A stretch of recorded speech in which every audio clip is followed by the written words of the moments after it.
Hey beautiful people, it's Ashley here from Elemental Growth. I just want to make a quick video about the preparation for tapping the birch trees and maple trees. So to start, I just want to say that because of COVID, that stuff going on right now, we did have to call the hardware stores ahead of time to order the taps because they don't want people actually entering into the store. So if this is something that you want to do, that's definitely something to consider. Another thing to consider is that there is some talk in Canada about closing down the hardware stores and things like that because they're not seeing the gardening supplies and home improvement supplies as a necessity right now. I think that is quite strange for myself, but whoever it is that's making those decisions, I don't know. I guess we'll just see how that stuff goes. Anyway, so we've got our taps, and they are normally like 10 to 25 cents each. I had to pay $2 a piece for these ones. So that's another thing to consider if you're not already prepared and want to go out and get this stuff just because this video inspired you. Another thing is, instead of getting the buckets, I just am reusing some old glass jars. I take the metal round part out and I put the garden string in between.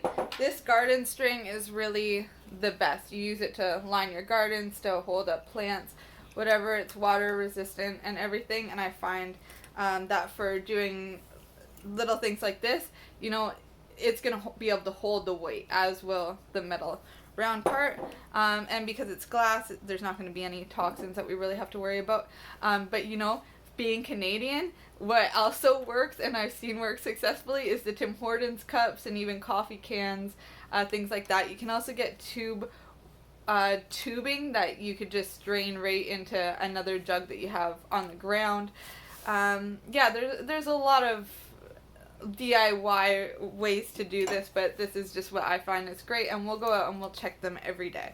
So the two trees that we're gonna be tapping are the maple tree. This is kind of coming to the end of maple season, but it is still dropping below zero at night, so they will still be running. The sap will still be running, so we are gonna tap a few of those. And then also the birch trees. The birch trees are one that most people don't think of, but it is still a sweet sap, and there's a lot of phytonutrients in that can actually really help you, especially if you're born of these climates like in Canada and things like that. This is going to be nutrients that you need to adapt to the changes that are happening to help strengthen your immune system. Also, both birch and maple are really good for lowering your blood sugar levels, or balancing out your blood sugar levels, and helping with inflammation. So that's another really good thing about using the free food and medicine that's growing around you at this time of year and at this time in general. I love you guys, and I will be sending out another video of how we do tap the trees. This is just a little introduction to get you prepared and inspired. I love you all so much, and I'll talk to you soon.